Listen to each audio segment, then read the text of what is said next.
감사합니다. 오늘도 말씀을 통해서 하나님의 마음을 조금 더 헤아리고 알아가며 하나님 말씀 붙들고 또 기도하며 주시는 은혜에 감사할 수 있는 시간 되도록 인도하여 주옵소서. 감사하며 예수님의 이름으로 기도합니다. 아멘. 옆 사람과 인사하겠습니다. 예수님의 이름으로 사랑합니다. 말씀 암송하겠습니다. 성경을 읽고 듣고 지키는 자는 복이 있습니다. 아멘.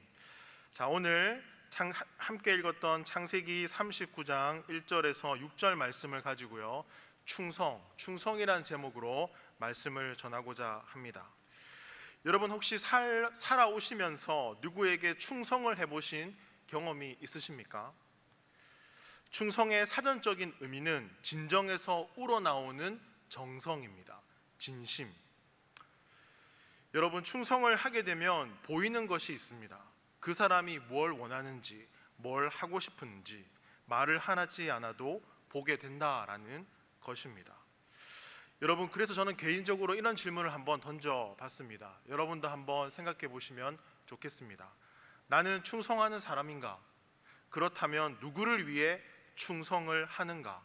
그리고 무엇을 위해 충성을 하며 살아가고 있는가? 여러분 어떠십니까? 여러분은 누구에게 현재 충성을 하고 계십니까? 목사님, 당연히 그분이시죠 라고 말하는 분도 계실지 모르겠습니다. 그런 의미에서 여러분은 진정 충성의 사람이십니까? 충성을 하고 계신가요? 만약 자신에게 점수를 한번 매겨본다면 충성의 점수 몇 점 정도 주실 수 있을 것 같습니까? 자, 하나, 둘, 셋. 90점? 대답을 안 하시는 분은 0점인지 모르겠네요. 자, 만약 충성을 한다면 누구를 위해 충성하기를 원하십니까? 여러분, 하나님을 믿지 않아도 충성을 할 수 있습니다. 조직을 위해서, 공동체를 위해서, 어떤 힘이 있는 사람을 위해서. 여러분, 살다 보면 목적에 관계없이 순수하게 충성을 하는 사람들이 있습니다. 반면에 자신의 이익과 유익을 위해서 왜곡된 충성을 하는 사람들도 있습니다. 제가 알고 있는 한 집사님께서 사업장을 운영하시는데요, 직원도 있고요. 그런데 일을 하다 보니까 사장과 직원의 입장이 참 다르다라는 말을 하셨습니다. 사장의 입장에서는 직원이 좀 사업장도 청결하게 했으면 좋겠고 일도 알아서 척척 했으면 좋겠는데, 이 직원의 입장에서는 받는 만큼 일하고 아쉬우면 아쉬운 소리도 하고 주변에 월급을 조금 더 주는 데가 있으면 그쪽으로 편하게 이직도 하고, 주변에 비슷한 사업장이 생기면 사장은 긴장하죠. 월급과 월세와 스트레스 등을 받죠. 쉽지 않다라는 겁니다. 그리고 사장과 직원의 입장은 참 다르다라는 겁니다. 그리고 그 집사님께서 그러시더라고요. 친구가 일을 부탁해서 같이 일을 하게 됐는데 믿고 맡길 수 있을 것 같았는데 실제로 그렇지 못하다라고 얘기도 하더라고요. 이 집사님이 주는 이야기의 의미는 무엇일까요? 사장으로서 책임을 지는 간절함이 있지만 충성하는 사람을 찾기 힘들다라는 것입니다. 믿을 만한 사람을 찾기 힘든 시대다라는 겁니다. 정말 그런 것 같습니다. 내 마음 같지 않다라는 거죠. 여러분은 어떻게 생각하십니까? 정말 믿을 만한 사람, 책임감이 강한 사람, 그분이 바로 저와 여러분이 되었으면 좋겠습니다. 여러분, 60대에 오랜 경험이 있는 선배와 이제 직장 생활을 하게 된 청년, 20대 청년, MZ세대죠. 대화를 나누는 와중에 차를 마시면서요, 이런 얘기를 주고받습니다. 60대 선배가 말합니다. 요즘 청년들 좀 힘든 거 못 참고 조금 더 일하고 하는 거 견디지 못하고 그러니까 사표도 쉽게 쓰고 나가고 네가 한 번 하면 나도 한 번 하고 딱 맞아야 되고 그게 합리적이라고 얘기하는데 참 우리가 예전엔 그러지 않았다, 이런 얘기를 하니까 이 청년이 이렇게 말합니다. 선배님, 시대가 바뀌었어요. 세상이 달라졌어요. 생각에 유연함을 가지세요. 여러분, 시대가 아무리 변하고 달라져도 변하지 않는 한 가지가 있다면 진심이지 않습니까? 일을 할 때의 진심, 섬길 때의 진심, 관계에서 오는 진심, 그것은 변하지 않습니다. 시대가 변했다고 합리화시키기 전에 나의 진심 한번 생각해 볼 만하지 않습니까? 그것이 합리적이라고 생각하면 사회적 관계까지밖에 가지 못합니다. 거기서 끝인 관계가 되죠.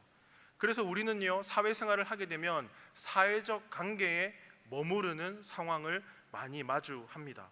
더 나가지 못하는.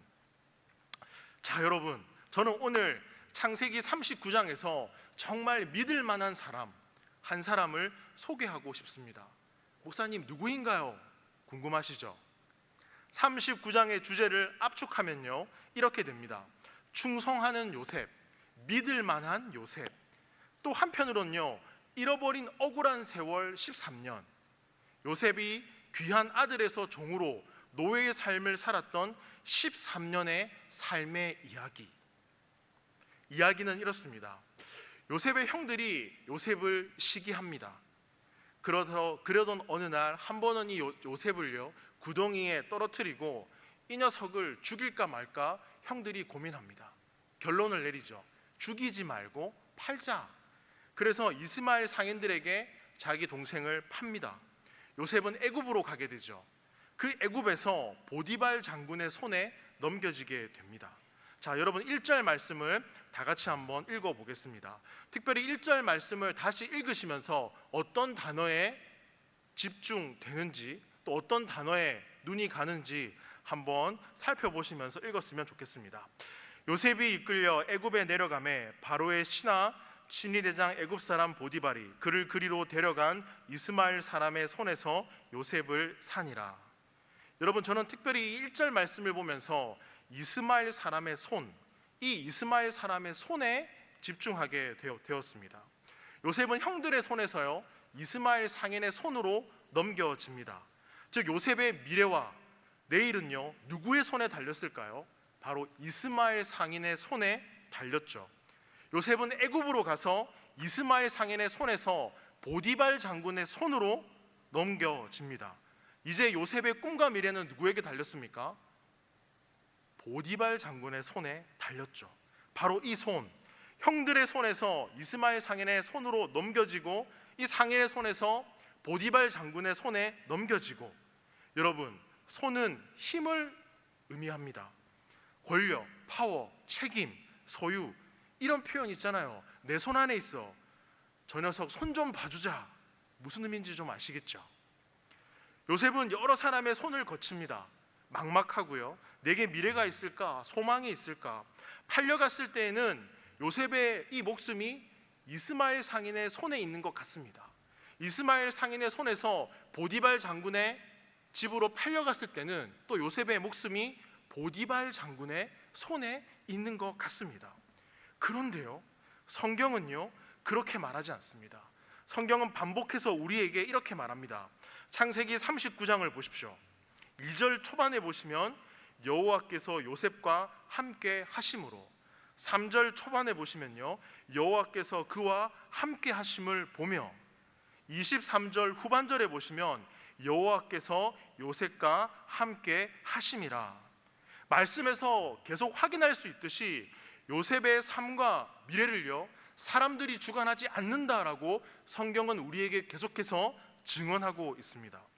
저는 오늘 이 말씀이 여러분의 영혼과 가슴에 천둥처럼 들리기를 소망합니다. 그 말씀이 무엇인가 하면 여호와께서 요셉과 함께 하심이라. 한번 따라해 보겠습니다. 시작. 여호와께서 요셉과 함께 하심이라. 자, 이번에 자기 이름을 넣어서 한번 해보겠습니다. 여호와께서 승범과 함께 하심이라. 아멘.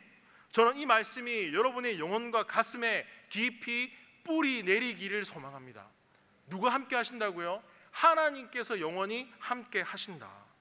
여러분, 여호와께서 요셉과 함께 하신다라는 이 의미는 이런 의미입니다. 여호와께서 요셉을 붙잡아 주신다. 여호와의 손이 요셉과 함께 하신다. 즉 요셉의 삶이 사람과 상황에 있는 것이 아니라 하나님의 손에 있다라는 것입니다. 그렇다면 여러분, 여호와의 손이 함께한 요셉의 삶은 어떤 삶일까요? 자, 2절 후반절에 보시면 그가 형통한 자가 되어라고 말합니다. 형통하다라고 말합니다. 하나님의 손에 붙들린 인생이 형통하다. 3절 후반절에 보셔도 그의 형통하심을 보았더라. 23절 후반절에 보시면 여호와께서 그를 범사에 형통하게 하셨다라고 말합니다. 여호와의 손이 함께하는 인생이 형통하다라고 말합니다. 창세기는 우리에게 증언해주고 있습니다. 자, 그렇다면 여러분, 경호실장 보디발은요, 요셉이 얼마나 충성되고 정직하고 믿을 만한 사람이었는가 한눈에 보고 알았을 것입니다. 왜요? 그의 위치가 장군이다 보니 수많은 노예들을 만나고 면접을 보고 평가를 했을 거니까요. 그래서 잠깐 얘기만 나눠도 알죠. 눈빛만 봐도 알죠. 와, 일 잘하게 생겼다. 눈이 살아있다. 여러분, 어른들이 말하죠. 하나를 보면 열을 안다. 그렇게 보디발의 손에 이끌려 요셉은요, 보디발의 집으로 갑니다. 그곳에서 요셉은 어떻게 됩니까? 보디발 집안의 2인자가 되죠. 보디발은 요셉에게 막강한 권한을 줍니다. 자, 4절 말씀을 다 같이 한번 읽어보겠습니다. 4절 말씀 시작.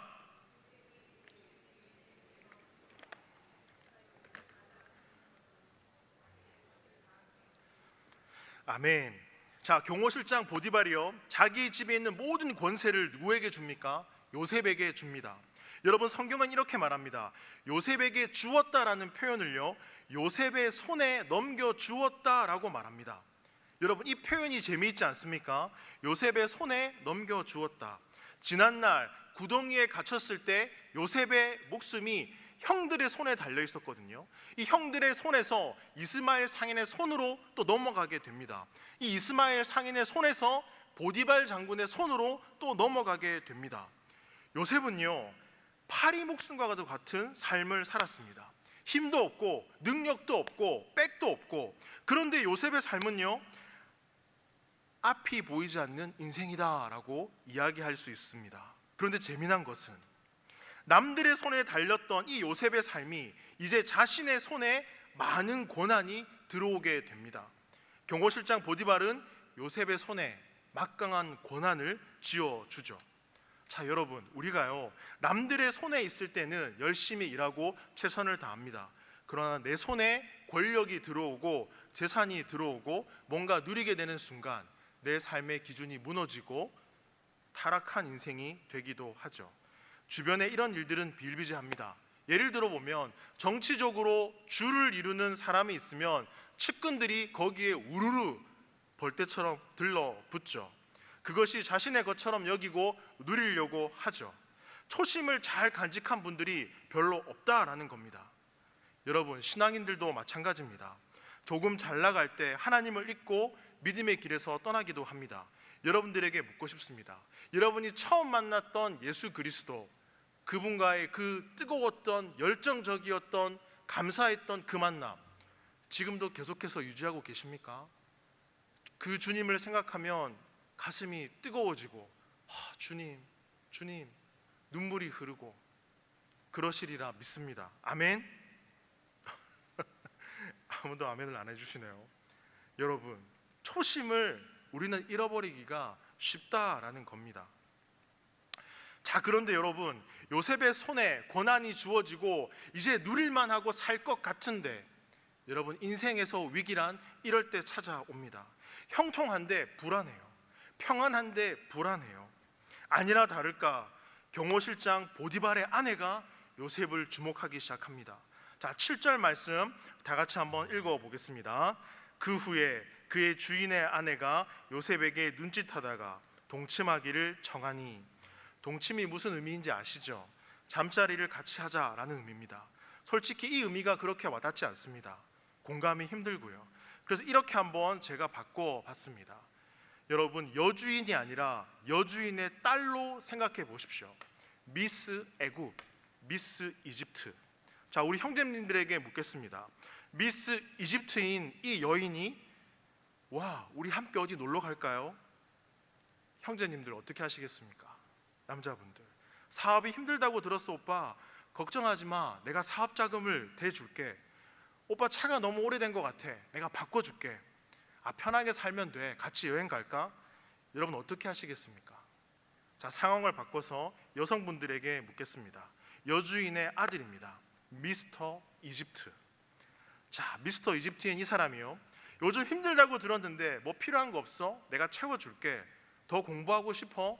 유학비 내가 보태줄게. 집안일 하지 마. 우리 같이 여행 가자. 인생 즐기자. 이런 제안을 해온다면 여러분 어떻게 하시겠습니까? 이런 지하에 거절하실 거죠? 오전 예배 때보다는 아멘 소리가 작네요. 만약에 아멘 하신 분이 있다면 정말 요셉과 같은 청년들이십니다. 자, 여러분, 손자 병법에서요, 손자는 전쟁을 할 때 리더가, 장군이 땅의 지형을 잘 이해하고 있어야 된다라고 말을 합니다. 그 중에서 4가지만 소개해드리면요, 산지, 흩어지기 좋은 지역, 경지, 퇴각할 수 있는 지역, 비지, 움푹 패인 땅, 사지, 사방이 막혀 죽을 수밖에 없는 땅, 이런 장소가 있다는 겁니다. 그래서 리더는요, 부하들을 이끌고 싸움에 임할 때 이런 지형들을 잘 파악하고 있어야 싸우다가 이제 도망을 쳐야 되잖아요. 그러면 이 지형이 어떤 지형인지 알고 있어야 된다라는 겁니다. 자, 그런데 여러분, 제가 사지는 어떤 땅이라고 했습니까? 사방이 꽉 막혀서 죽을 수밖에 없는 땅이다라고 말했습니다. 만약에 장수가 이 사지에 들어가면 어떻게 싸워야 할까요? 죽기를 각오하고 싸워야 되겠죠. 그런데 여러분, 리더들 중에 누가 목숨을 걸고 싸우고 싶겠습니까? 사람이 어떤 상황 가운데서도 살고 싶은 것이 사람의 마음입니다. 그러나 전쟁을 할 때 장수, 이 장군은요, 사지에 몰리게 되는 상황을 마주합니다. 그러면 목숨을 아까워하지 않고 싸워야 되죠. 자, 그런데요, 성경은 히브리서 12장 4절에 이렇게 말씀합니다. 너희가 죄와 싸우되 아직 피 흘리기까지는 대항하지 아니하고. 여러분, 어려운 가운데 인내하십시오라고 말합니다. 많은 사람들이 믿음의 싸움을 하다가 쉽게 포기합니다. 불평하고 원망합니다. 그런데 히브리 기자는 뭐라고 말합니까? 아직 피 흘리기까지 싸우지 않았는데 왜 포기합니까? 낙심합니다. 낙심합니까? 우리 주님이 피 흘리기까지 싸우셨습니다. 믿음의 선배님들이 피 흘리기까지 싸우셨잖아요. 그런데 왜 벌써 포기합니까? 여러분, 우리들의 모습은 어떠한가? 요즘요, 한번 생각해 봤습니다. 코로나가 시작됐을 때, 온라인 예배를 드렸을 때, 교회에서 예배를 못 드릴 때, 첫 온라인 예배를 드릴 때 여러분 예배의 모습을 떠올려 보십시오. 인증샷도 찍고, 옷도 갖춰 입고, 성경도 펼치고, 말씀도 읽고, 와, 이 예배의 기쁨 정말 기쁘다, 감사하다. 그 기쁨이 아직 여러분의 삶 가운데 남아 있습니까?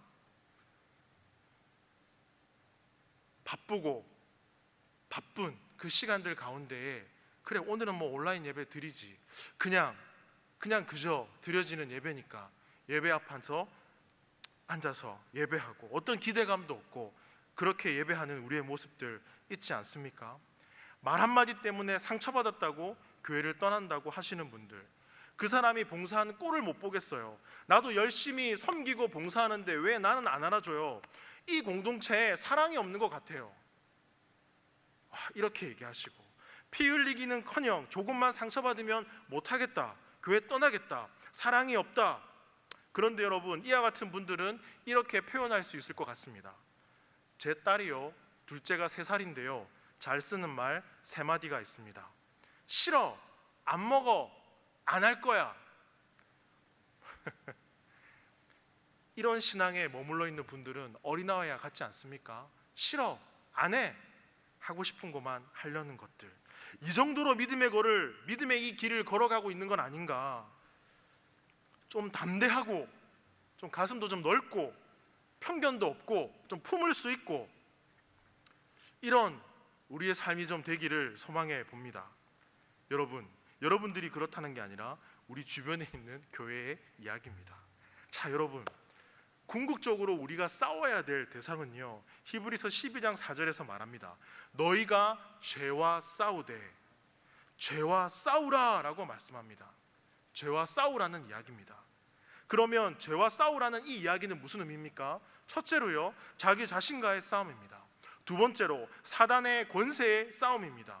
한 걸음 더 나가 영적인 싸움이고, 한 걸음 더 나가 이 땅의 불의와의 싸움입니다. 그런데 우리는 정말 싸워야 될 대상과 싸우지 않습니다. 자기 자신과도 싸우지 않고요, 내가 마음이 가고 생각하는 대로 내가 옳다고 여기는 것을 가지고 살아갑니다. 거기에 타인의 공간은 없습니다. 이미 다 평가해 버렸으니까요. 자, 여러분이 요셉이라면 어떻게 하시겠습니까? 보디발 장군이 막강한 고난을 줬죠. 그런 와중에 자연스럽게 찾아온 이 순간을 어떻게 하겠습니까? 보디발 장군 아내의 유혹, 여러분이라면 어떻게 하시겠습니까? 경호실장 보디발은요, 너무 바빠요. 그러니 여러분, 들키지만 않으면 되는 거 아닙니까?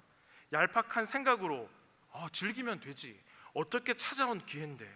보디발 장군에게 지금처럼 적당히 충성하고 열심히 하는 것처럼 보이고, 보디발의 아내와도 즐기고 인생을 즐기고 보장된 미래를 누리고 일석이조. 와, 이보다 좋은 거 있을까? 자, 여러분, 그런데 요셉은요, 이 유혹하는 보디발의 아내에게 뭐라고 말을 할까요? 9절 말씀 다 같이 한번 읽어보겠습니다. 9절 말씀 시작. 이 집에는 나보다 큰 이가 없으며 주인이 아무것도 내게 금하지 아니하였어도 금한 것은 당신뿐이니 당신은 그의 아내임이라. 그런즉 내가 어찌 이 큰 악을 행하여 하나님께 죄를 지으리이까. 아멘.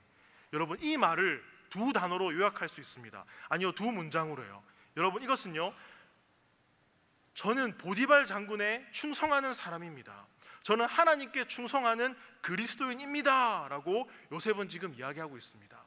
여러분, 이 외침이 저와 여러분의 외침이 되기를 소망합니다. 세상을 향해서요, 나는 하나님께 충성하는 그리스도인입니다, 나는 하나님의 자녀입니다 하고 외칠 수 있는 저와 여러분의 삶이 되기를 소망해 봅니다. 요셉은요, 누가 보면 열심히 하고 안 보면 대충 하는 인생이 아니었습니다. 들키지만 않으면 돼, 뭐 다른 사람도 다 그렇게 사는데. 여러분, 얘기하죠. 직장생활 하다 보면 술 거부할 때 뭐라고 합니까? 내가 아는 교회 다니시는 분들 다 먹던데 뭐 특별하게 그렇게 잘난 척해. 세상은 그렇게 얘기합니다. 똑같이 살아, 적당히 살아, 적당히 해. 여러분, 요셉은요, 적당하게 살지 않았습니다. 요셉은 아무도 보지 않아도 충성했고요, 아무도 보지 않는다고 해서 적당히 살지 않았습니다. 사람이 없다, 보는 사람이 없다, 그래도 요셉은 이렇게 생각하며 살았습니다. 하나님이 계신다, 하나님이 내 인생을 매 순간마다 보고 계신다, 이런 확신 가운데 삶을 살았습니다. 여러분, 어디에 있든지 누구와 함께 하든지 하나님이 주신 이 인생을 감사하게 여기며 충성하게 살아가는 것, 이게 하나님의 자녀의 삶이 아닙니까? 아이고, 목사님, 내가 이제 나이가 좀 많이 들었어요. 이제 좀 그만하고 싶어요. 그만 좀 내버려 두세요. 아이고, 여러분, 부르시는 그날까지 기도하며 하나님 앞에 살아가는 인생, 우리가 뭘 해서 하나님이 좋아하실까요? 우리가 뭘 드려서 하나님이 기뻐하실까요? 아니요, 그저 있는 그 자리에서 영원히 함께 하신다는 그 하나님을 믿고 살아갈 때, 그 하나님이 내 인생을 이끌어 가신다는 기대감 가운데 살아갈 때 하나님은 기뻐하시고 함께 하십니다. 여러분, 그런데요, 나중에 보디발의 아내가 유혹을 해도 안 되니까 이 요셉을 향한 이 잘못된 애정이 분노로 바뀝니다. 여러분, 여자의 마음이 바뀌면 무섭습니다. 형제분들, 미혼 형제분들, 여자친구에게 잘하세요. 무섭습니다. 어마어마한 고난을 가지고 있는 이 여인이 이제 요셉을 죽이기 위해 달려듭니다. 그런데 여러분, 요셉이 이 모든 상황을 예측하지 못했을까요? 아니죠. 요셉은요, 보디발 장군의 집의 2인자입니다. 모든 상황을 예측할 수 있습니다. 비극적인 결말도요, 그는 예상할 수 있습니다. 자, 그런데 2절과 3절, 23절을 보게 되면 이렇게 말합니다. 여호와께서 요셉과 함께 하심이라, 또 그가 범사에 형통하더라. 여러분, 세상과 사람들과 타협하지 않고 믿음을 잘 지키고 나가면 일이 좀 잘 풀려야 되는 거 아닌가요? 유혹도 피했는데 그러면 일이 잘 풀려야 되잖아요. 보디발 장군에게 충성도 했는데 결국 남는 것은 무엇입니까? 성추행범이라는 누명밖에 없습니다. 여러분 한번 잘 생각해 보세요. 하나님께 충성을 다하면 일이 잘 돼야 되는 거 아닙니까? 그럼 도대체 성경이 말하는 형통은 무엇입니까? 결론적으로 요셉은요, 자기가 누렸던 모든 권한과 권력을 내려놓고 감옥으로 갑니다. 그럼 이것이 형통입니까? 그런데 오늘 본문은요, 단순하게 보디발 아내가 요셉을 유혹했다, 그 의미가 아닙니다. 그런 의미도 있지만 여러분 잘 생각해 보시면요, 보디발의 아내는요, 이것을 보여주고 싶은 것입니다. 잘 나가는 요셉, 네가 우리 집안의 지금 2인자라고 생각하지만 너를 나락으로 나는 떨어뜨릴 수 있다라는 겁니다. 요셉, 잘 나간다고 착각하지 마. 내 남편이 너에게 고난을 주었지만 너는 내 손에 의해서 나락으로 떨어질 수도 있어. 요셉은요, 몸을 떨었을 것입니다. 왜요? 지난달 생각해 보십시오. 형들의 손에서 상인의 손으로 넘어가고 상인의 손에서 보디발 장군의 손으로 넘어가고 이제 좀 살만하고 누릴 수 있는 고난들이 요셉 자신의 손에 넘어왔거든요. 그런데 다시 보디발 장군의 아내의 손에 내 인생이 이끌리는 것처럼 보입니다. 착각하지 마 요셉. 너를 나락으로 내가 떨어뜨릴 수 있어. 너의 인생과 꿈과 미래는 내 손 안에 있다라는 겁니다. 요셉은요, 얼마나 갈등했겠습니까? 얼마나 많은 유혹이 있겠습니까? 와, 내가 어떻게 여기까지 왔는데, 내가 어떻게 살아왔는데, 내가 어떻게 이룬 꿈인데, 지금 누리고 있는 것인데, 그런데 요셉은요, 사람의 손에, 상황에 그것이 있다라고 생각하지 않았습니다. 오늘 말씀의 매우 중요한 포인트입니다. 내 삶, 내 목숨, 내 꿈, 내 모든 것, 보이는 사람의 손에, 보이는 상황의 손에 있지 않다라는 겁니다.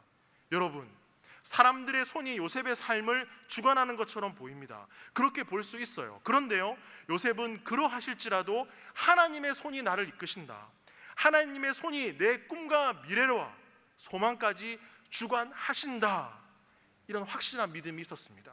그래서 요셉은 거절할 수 있었습니다. 나는 하나님의 충성된 자녀입니다. 그러니 내가 어찌 이러한 큰 악을 행하여 하나님께 죄를 지으리까? 이 말씀을 풀어서 말씀드리면 이렇게 됩니다. 여주인, 물론 내가 두렵습니다. 그러나 여주인의 손에 내 인생이 있다고 나는 생각하지 않습니다. 여주인의 손에 내 미래와 꿈이 있다고 나는 생각하지 않습니다. 저의 꿈과 미래는 오직 하나님의 손에 있습니다. 누구의 손에요? 하나님의 손에 있습니다. 여러분, 요셉의 이 단호한 세상을 향한 믿음의 목소리가 여러분의 삶 가운데에 들리기를 소망합니다. 여러분, 사회에 나가고 직장을 가지고 결혼을 하고 자녀가 태어나고 사회에서 관계를 맺어 나갈수록 때로는 사람이 내 삶을 주관하는 것처럼 보여질 때가 있습니다. 또 상황이 내 삶을 주관하는 것처럼 보일 때가 있습니다. 목사인 저도 마찬가지입니다.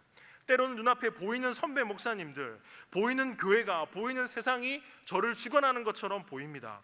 그러나 눈에 보이는 사람과 눈에 보이는 상황이 다가 아닙니다. 여러분, 때로는 그런 착각에 빠져 살 때가 있습니다. 사람들의 손이 나를 주관하고 세상이 나를 주관하고 어떤 상황이 나를 주관하고, 그러나 저는 이런 믿음이 회복되길 소망합니다. 하나님의 손이 나를 붙드신다, 하나님의 손이 나를 인도하신다. 여러분, 교회 올 때 가장 필요한 필수품이 하나 있습니다. 그게 뭔지 아십니까? 교회 올 때 가장 필요한 필수품, 세 글자. 하나, 둘, 셋. 기대감입니다. 내 인생에 막힌 길을 뚫으실 거라는 기대감. 내 인생 가운데 하나님이 개입하셔서 그분이 나를 이끄신다는 그 기대감. 하나님이 언제 어디서든지 나와 함께 하신다는 그 기대감. 하나님은 내 기도를 들으신다는 그러한 기대감. 여러분, 그러한 기대감으로 예배의 자리에 나오시기를 소망합니다. 하나님이 내 인생을 이끄신다는 기대감 가운데 여러분의 일상을 살아가시기를 소망합니다. 그 일상 가운데 하나님의 역사가, 하나님의 손이 나를 이끌어 가신다는 그 믿음 가운데 살아가시기를 소망합니다. 그런 것도 없이 그저 무기력하게 그저 살아가고 예배하는 인생, 무슨 소망이 있습니까? 여러분, 이러한 믿음이 여러분 삶 가운데 회복되기를 소망합니다. 그러면 진정 충성하는 그리스도인의 삶을 살아가는 여러분들의 모습을 보게 될 것입니다. 하나님의 손이 나를 인도하신다. 그분의 손이 나를 붙드신다. 여러분, 오늘 요셉의 삶을 통하여서 하나님의 손과 형통에 대해서 꼭 묵상해 보시면서 나를 이끄시는 그 하나님을 바라보는 저와 여러분의 삶이 되길 소망합니다. 이 말씀 기억하시면서요, 다 같이 기도하시겠습니다. 하나님 감사합니다. 요셉의 삶을 보게 되어집니다. 이 형통이 세상이 말하는 형통이 아님을 보게 되어집니다. 어느 곳에 가든지 나는 하나님의 충성된 자녀입니다 라고 외칠 수 있는 우리의 삶이 되기를 소망합니다. 하나님의 손이 나를 이끄시고 하나님의 손이 나를 붙드신다는 이런 믿음 가운데 살아가는 우리의 삶이 되기를 소망합니다. 어느 곳에 있든지 주님이 내 인생을 주목하고 계시고 나와 함께 하시며 내 삶 가운데 나를 이끄신다는 그 믿음 가운데 살아가는 우리 모두의 삶이 될 수 있도록 주님 인도하여 주옵소서. 그래서 진정 주님께 충성하는 하나님의 자녀의 삶을 살아갈 수 있는 우리의 삶이 되도록 인도하여 주옵소서. 주님 감사합니다. 사랑합니다. 예수님의 이름으로 기도합니다. 아멘. 우리